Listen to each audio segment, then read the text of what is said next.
fourth lecture, sorry, in Renaissance literature.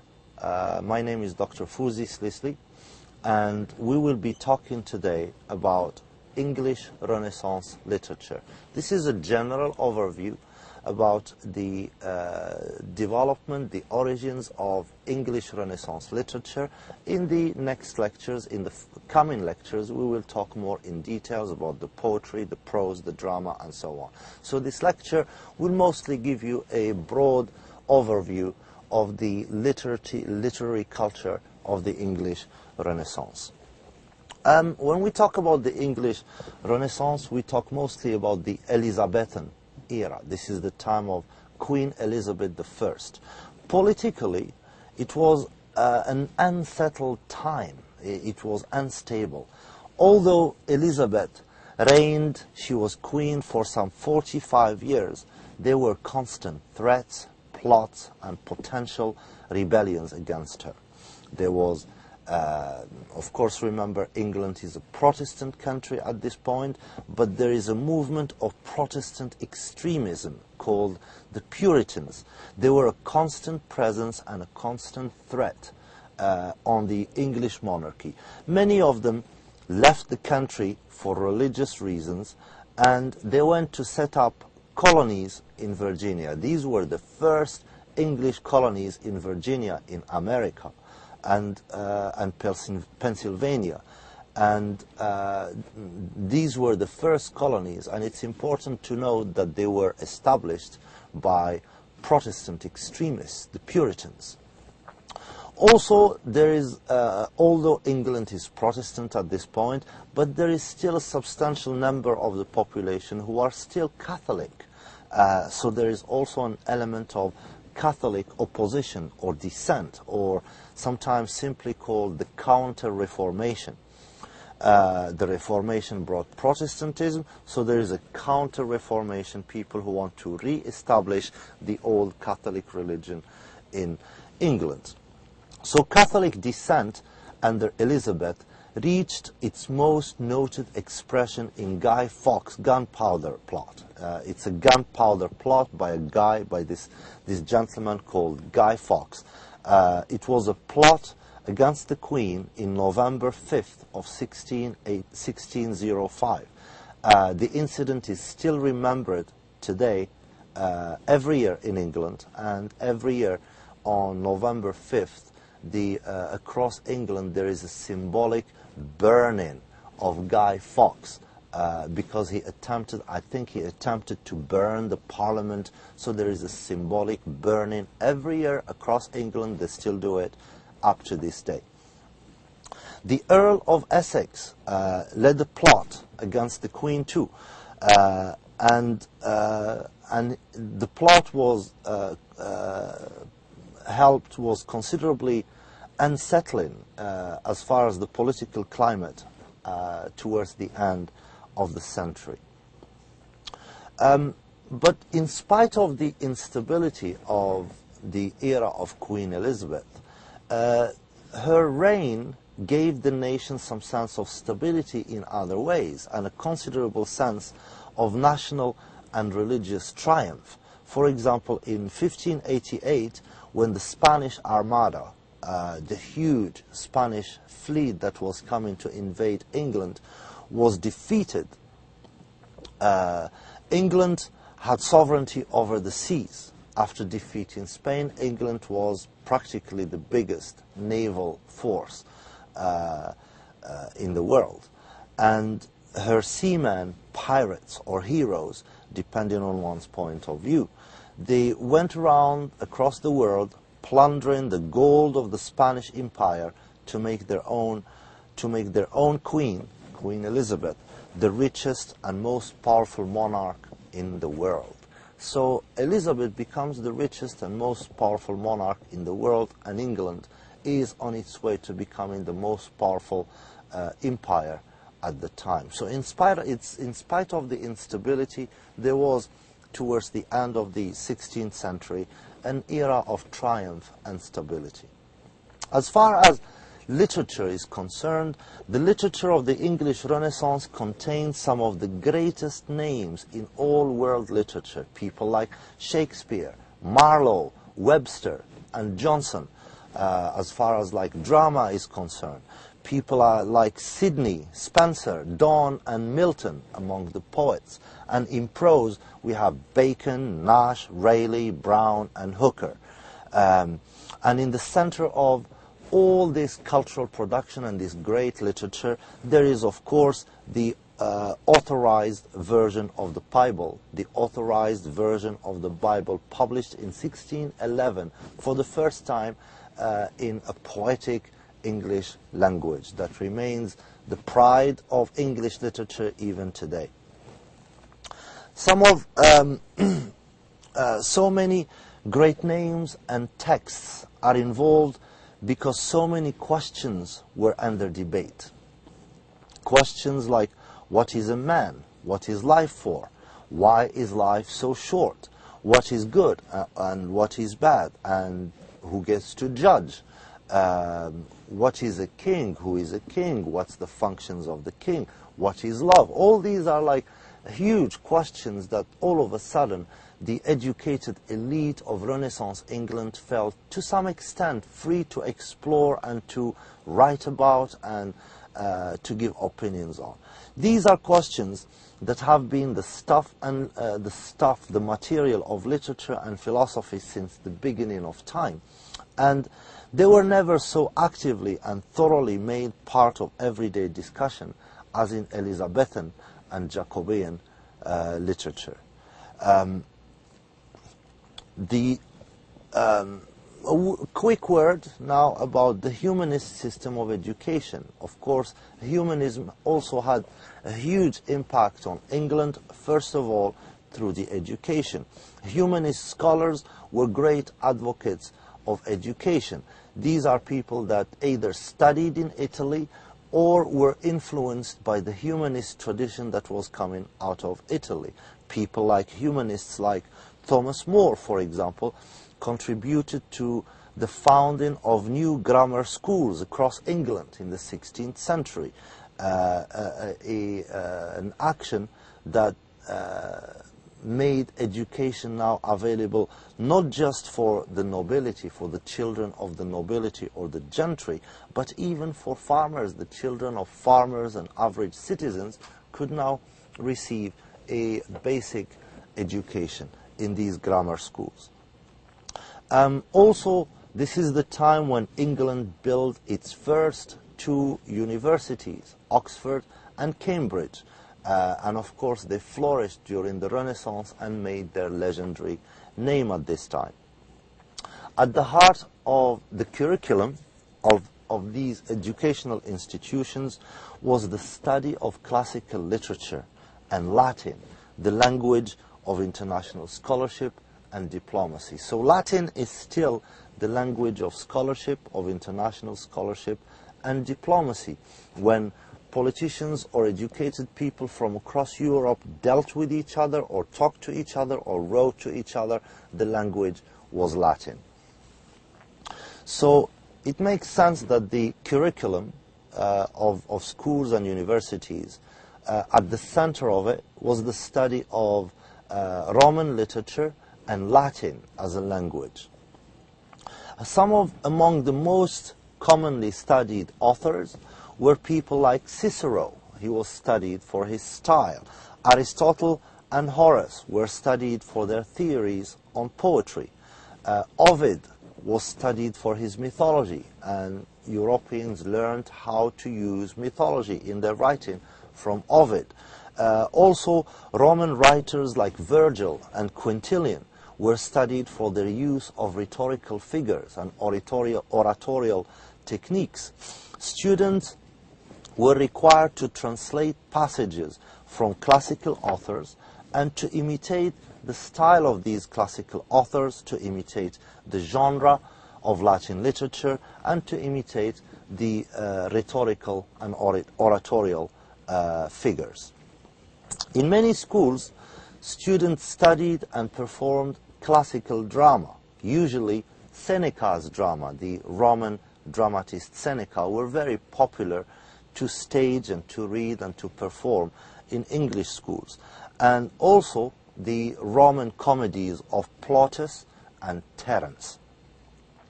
The aim from these studies was primarily to improve the students' fluency in Latin and to develop their skills in public speaking. Public speaking was very important because this is how you gain access to the courts, the royal courts. This is how you get, if you get access to royal courts, that means you gain, you can land good jobs, good positions, diplomatic positions, lectureships, education, and so on. So public speaking was very important, and most of the education was geared towards helping students acquire the necessary skills for public speaking.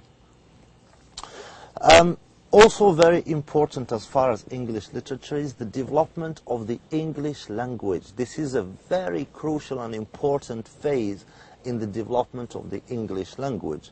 The English that was spoken and written in the Renaissance is known as the early modern English. This is early modern English.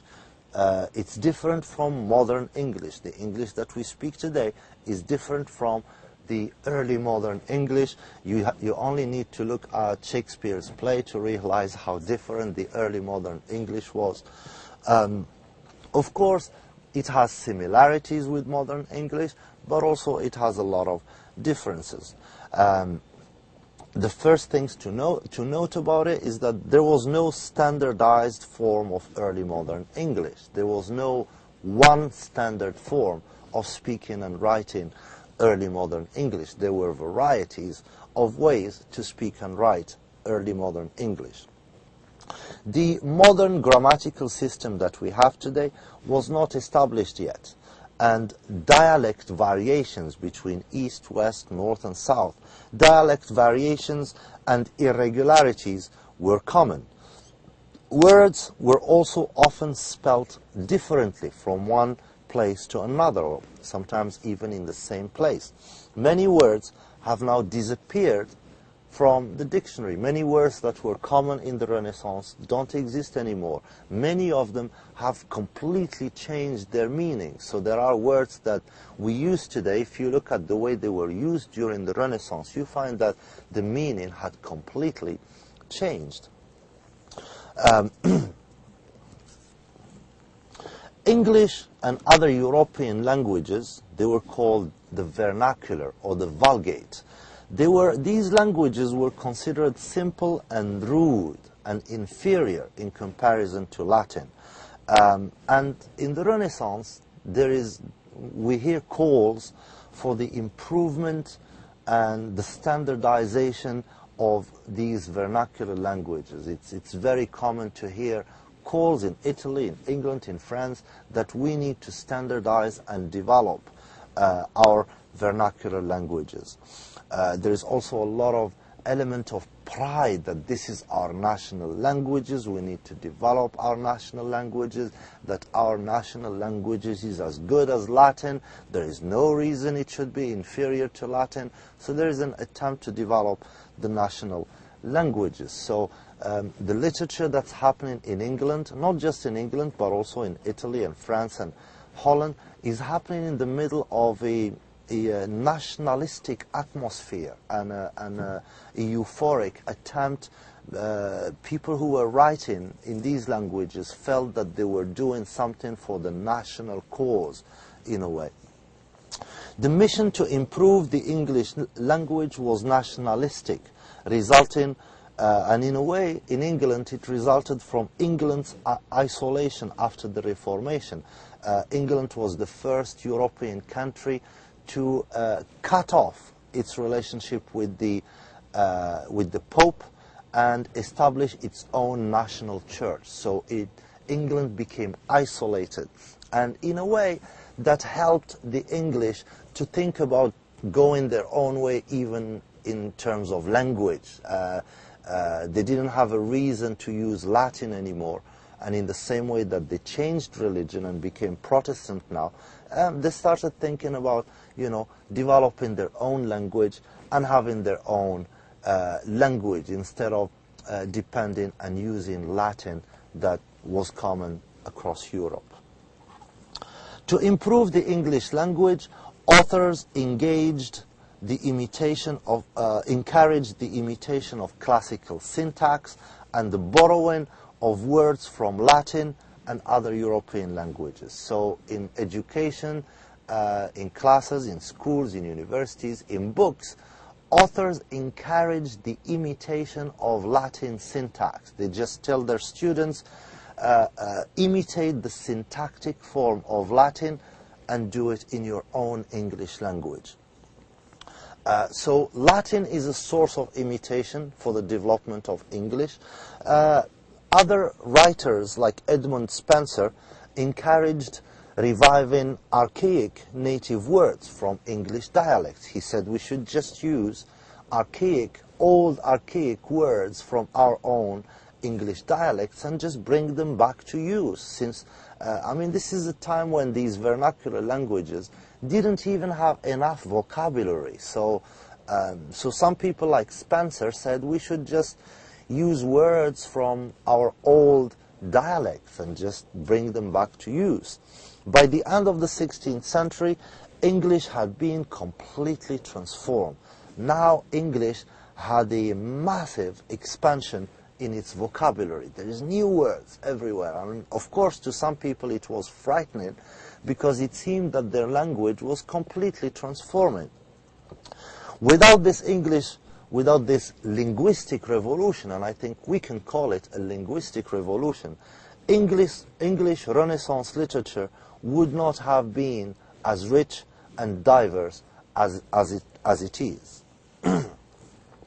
Also important to understand Renaissance literature is to understand how the English, and especially English writers, related to other people in their own country, other people in Europe, and other people across the world, because now they are traveling and going to all the other places of the world.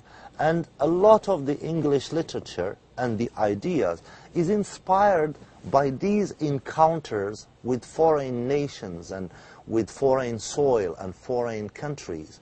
A lot of the inspiration for the literature comes from these encounters. So it is important to understand how the English related to other people, whether at home or abroad. At home, global exploration and international trade led to the flourishing of travel literature. There is travel literature everywhere because people who go abroad come back and write accounts about all these exotic and strange places they're going to. And because everybody is curious to know what these places are like, there is a market for this kind of writing. So Renaissance Europeans became increasingly aware that the world was inhabited by people who were different from them. But few Englishmen or women had first-hand experience of that. In the end, it was only few Englishmen and women who had the opportunity to travel. Most of them could not. Most of them had to read or hear about these accounts only. They never had a first-hand experience of it. It's like today in the United States. There were in the 1990s, late 1990s, the statistics showed that only 14% of Americans had passports. Only 14% of Americans traveled abroad. And most of them, their experience of the world outside America was not first-hand experience. It was just second-hand from films and books and the news and so on. So the same thing in England. Most of the English people, their experience of the world outside England, they only read or heard about it.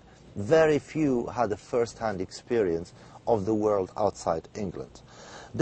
Inside England, there were few foreign immigrants in England, but most of them lived in London. You don't find immigrants from outside you don't find immigrants outside of London. They mostly lived in London, and we're talking about very small numbers too.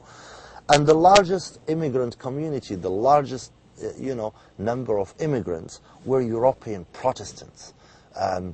Protestants who were, for example, persecuted and oppressed in France, they would escape to England because England is a Protestant country now. People like ambassadors and traders from Asia or from Africa were occasional visitors. But this is still a limited number. Their interaction with the English public was small.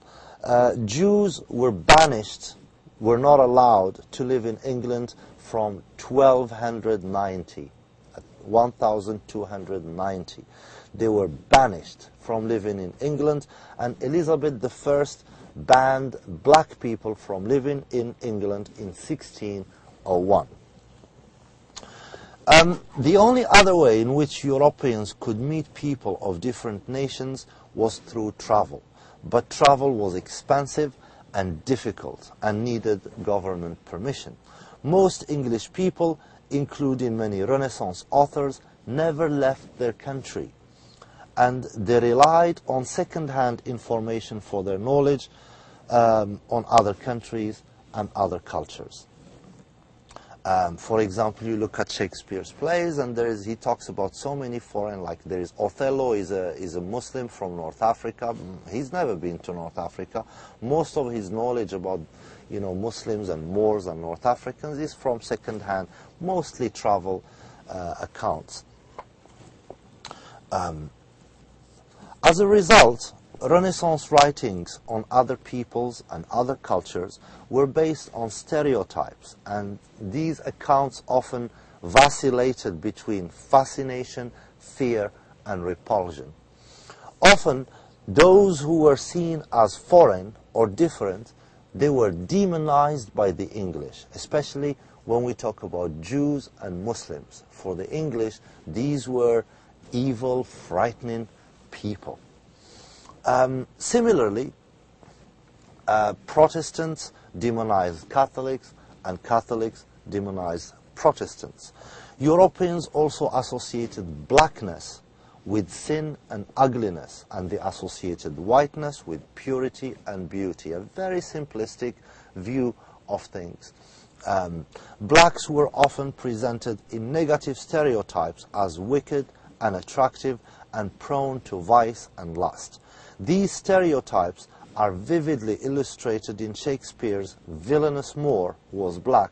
Aaron, for example, the character Aaron in Titus Andronicus. And they are less so in his other famous black protagonist, Shakespeare's Othello, who also is black, but he is portrayed in a more sympathetic light. Similar representation, European representations of Native Americans followed a similar pattern. Some Europeans stigmatized the Native Americans as primitive and barbaric. Others, like Michel de Montaigne, praised Native Americans as noble savages. Catholic countries like France and Italy are represented in English literature in contradictory ways. How did the English see the French and the Italians? Well, both countries were admired for their literature, but the French are often portrayed as fickle, vain, and untrustworthy, and the Italians are caricatured as deviant, corrupt, vengeful, and lecherous. The Spaniards are often portrayed in English literature as hot-blooded religious extremists.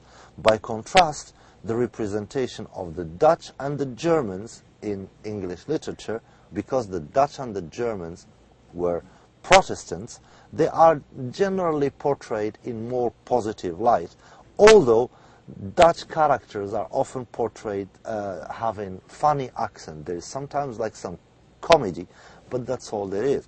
But because the French and the Italians were Catholics, they're portrayed as evil and dangerous, although the English respected their literature. And the Germans, although they were portrayed in positive terms, they are also often portrayed in English literature as being hard drinkers. Portrayal of the other communities within the English Isles, for example, the Irish, the Scots, and the Welsh. Wales had been part of England, of the English realm since 1535, so from the first half of the 16th century. And Wales had caused England little problems. So the representation of Wales in English literature and the Welsh in English literature is largely positive. Sometimes the Welsh are mocked in English literature for their accents, but they are generally portrayed as loyal and good-natured. Because the Irish resisted the English domination, their representation in English literature is negative. Irish tribal customs are stigmatized by English authors like Edmund Spenser, so they portray Irish tribal customs as primitive and threatening. The Scots are often represented as barbarous, primitive, and dangerous. So this is briefly as far as the English saw themselves in relation to the world, in relation to the Welsh, the Scots, and the Irish at home, in relation to foreigners. There weren't many foreigners who came to England, and there weren't many English who ventured to travel outside of England, so their idea of the foreigners remained very small, and the portrayal of foreigners in English literature was often stereotypical. As far as English literature is concerned, it's also very important to understand how it operated as an institution. There are important things here that we need to understand, like patronage. How did patronage contribute to the development of English literature? Well, because it was seen in Renaissance English culture, being generous for a king or a noble person, being generous was usually a status maker. You know, you would gain status. People would say, oh, so-and-so is generous. He gives so much money to writers or artists.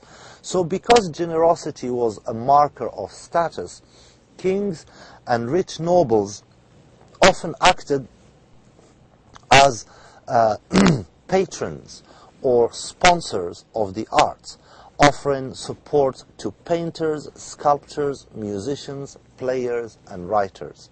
Some patrons, like Lady Sidney, Lady Mary Sidney, even invited artists and writers to stay with them in their own mansions for a prolonged period of time. In return for this patronage, writers dedicated their work to the patrons, sometimes in the form of a brief preface. So if it's like a play or a collection of poems, there would be a brief preface in the beginning that would be dedicated to the patron, or even a preface, you know, like a 3, 4, 5 page preface where they would make a dedication to the patron. Sometimes they would express their gratitude in a dedicatory letter, and other times they would even compose a dedicatory poem or collection of poems to thank the benefactors and the patrons. Earning a living for Renaissance writers through publications. If you were a Renaissance writer and you want to earn a living through your writing, it would be a very difficult thing to do, especially for living writers. This is a time when people still respected dead writers. If you're a writer and you're alive, it's very difficult to get respect. Most people respected writers only after they're dead. So aspiring writers had to court patrons. They had to find patrons in courts, in kings, rich people, noblemen, and so on. And this situation created a lot of complications. there is rancor and competition between authors. It's very common to find competition and rancor between authors. There is also frustration with this situation, and it's very usual to find writers writing about this frustration situation. Writers also complain about the difficulty in securing patronage, because not every writer could get patronage, only the lucky ones could. And the writers also express their dislike for a system that forced them to be flatterers. You know, why should I go to a patron or a nobleman or a rich man and flatter them so they would give me some money so I can live as a writer? So there was a lot of frustration at this situation. Ben Jonson, for example, the famous Ben Jonson, struggled to reconcile the demands of patrons, the demands of the literary market, and what he saw as literary integrity, things that he shouldn't compromise over. Ben Jonson became one of the first English writers to make a career from his own writing. Few of his peers, few of the writers of his time managed to do that, make a living out of their own writing. There was no copyright laws, and most of the period's published authors were independently wealthy, or they wrote in their spare time only, which means they had full-time jobs, right? And then they wrote in their spare times only. Also important is to understand the book market and the publications. How did it work? How did authors become published? And when did they start becoming published? How did they become published? How did their books circulated? Who read them? And so on. So we get a sense of how English literature was produced and circulated and appreciated and read and talked about and critiqued and so on. So there were two main forms of publications: the manuscript form and print, right? Manuscripts were handwritten texts. Before the invention of printing, most literature, almost all literature, circulated in manuscript forms. They were handwritten, laborious, page by page, and difficult to produce many. There's no photocopies, of course, and so they were limited in number. The invention of the movable type printing, the invention of printing, revolutionized the circulation of texts. It became possible to produce multiple copies quickly and cheaply. The new form of printing, this new method of printing, was developed by Johannes Gutenberg in mid-15th century. And in England, it was pioneered by William Caxton. William Caxton set up a printing press in Westminster Abbey in 1476. So notice this is the third quarter of the 15th century. Most of the new presses were set up in London, in the capital London, which became the center of the new book trade. So you wouldn't find printing presses in small town and villages. Mostly they are in London. So London becomes the center of the new book trade. This is a new market, and of course it has to find a place in the capital.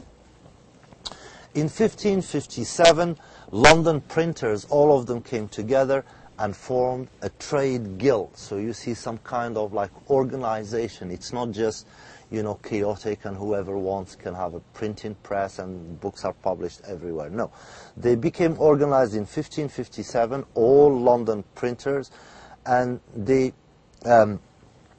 united and formed a trade guild called the Stationers' Company. From 1586, you know, the last almost decade of the 16th century, printing presses were only allowed in London and the two university towns, in Oxford and in Cambridge. They published a combination of popular and learned books. Cheaper books, like individual plays, were published in a format that was called the quarto format, so like an individual play, for example, and it was cheaper to buy. The more prestigious books were published in the larger and more expensive format called the folio. For example, Shakespeare's first folio, which had his collected plays. Most living authors who were still alive continued circulating their work in manuscript form until the 16th century. So this is more or less the cultural atmosphere of the Renaissance in England. This is the impact of humanism in England as far as education is concerned, as far as the curriculum is concerned, as far as the most important authors who were studied, Cicero, Quintilian, Horace, Aristotle, and so on. As far as the impact on the education system in England, there is more people allowed in education now. The situation also of how the English see themselves in the world during the Renaissance, how they see themselves in relation to Africans, in relation to other Europeans, in relation to Native Americans that they get in contact with now, and in relation to the people who came to England to travel or to work, although there was very small number by this time.